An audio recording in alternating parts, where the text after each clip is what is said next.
All right, everyone, get ready because today we are breaking down one of the most ambitious, most legendary meals in all of anime history. I'm talking about the incredible bento box from the Straw Hat Pirates' one and only chef, Sanji. This thing is way more than just a meal. It's a box that is literally packed with personality, so let's dive in.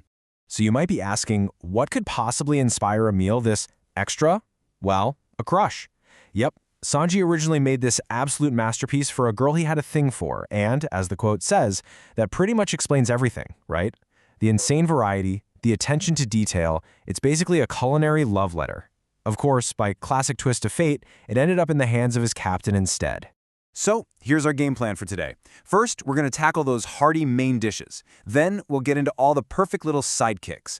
After that, we'll put it all together and assemble the masterpiece. And finally, the moment you've all been waiting for, the big reveal of who each dish was really made for.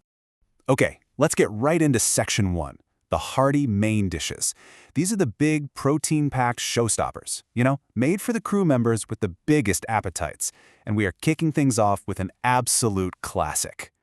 First up, we've got a Japanese-style curry. Now, the base is pretty much what you'd expect. Some good beef, onion, carrot, and potato. But the real magic? The thing that makes it special comes from two key things. Those pre-bought Japanese curry roux blocks for that iconic flavor, and one little secret ingredient that brings the whole thing together. The process itself is super straightforward, but check out step 4, because that's where the magic happens. You grate one whole red apple right into the pot. That sweetness is the perfect counterpoint to the spices in the curry roux. And as it simmers, the apple just completely dissolves, infusing the entire dish with this subtle, amazing, complex sweetness. That's the secret right there. Next on the list is this incredible honey-glazed ham. And this is just a perfect, real-life version of a classic cartoon trope. You know exactly what I'm talking about, right? That perfectly cooked piece of meat just sitting there on a clean white bone. Sanji absolutely nails it. So how do you get that iconic look? Well, it's actually a really clever bit of food styling. You just take a clean chicken bone and stick it right into a nice piece of ham. Brush it with a ton of honey glaze, roast it at a really high heat, and boom, you get that beautiful caramelized finish. So simple, but man, is it effective. Every great bento needs some fish, right? And Sanji delivers with a simple grilled mackerel. Now, based on that distinct silver sheen we see in the anime, mackerel is definitely the most likely fish here. It's super flavorful, and it holds up really well to simple cooking methods. And the preparation? It could not be easier.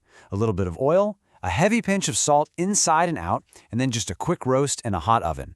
The most important part, though, is that last step. You take the flesh off the bone in big chunks. That makes it absolutely perfect for a packed lunch. No fuss. And, of course, there's a burger. This isn't some fancy gourmet smash burger. Nope, it's just a classic single-patty burger perfectly sized to fit inside a bento box. It's got all the essentials: a toasted bun, lettuce, tomato, and a perfectly cooked beef patty. And the cheese? Well, this quote absolutely nails it. You have to go with American cheese. Why? Because there's just nothing else that melts quite like it. It drapes over the patty so perfectly and evenly, which is absolutely crucial for a burger that needs to hold together in a box. All right, time to move on to section 2, the perfect sidekicks. Look, a great bento isn't just about the main attractions. It's about all those thoughtful sides that fill every nook and cranny with amazing flavor and texture. So we're going to start with this zesty, spicy lemon cold pasta. It's a wonderfully simple little side dish, and it's really designed to be refreshing and light, to cut through all the richness of those main courses. The technique here is just so clever. Instead of getting another pan dirty, you just use the leftover heat from cooking the pasta to make the sauce. The butter, chili flakes, lemon, and parsley all come together right there in the warm pan, coating the spaghetti in this vibrant sauce that's just perfect served cold. Our final dish to prepare is the Tamago Sando, which is a Japanese-style egg salad sandwich. And let me tell you, this is not your average egg salad. The real secret is in the specific ingredients that give it that unique, incredible flavor and texture. The absolute star of this dish, without a doubt, is QP mayo. Unlike American mayo, it's made using only egg yolks. And what that does is make it way richer, a little bit sweeter, and it gives it this almost creamy, custard-like texture that completely transforms the egg salad. It's a game changer. Now, for a perfect Tamago Sando, you gotta be precise. You need to boil those eggs for exactly 7.5 minutes to get that ideal, slightly jammy yolk. Mash them up roughly. You want to keep some of that texture. Then mix in that amazing QP mayo. And here's a pro tip for you. Chill the sandwiches before you slice them with a serrated knife. That's how you get those perfectly clean edges. Okay, we have cooked all of our components. Now it's time for the grand finale in Section 3, assembling the masterpiece.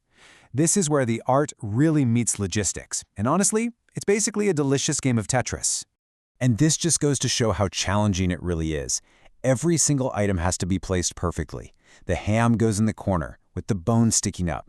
The sandwiches and the burger get nestled right in next to it.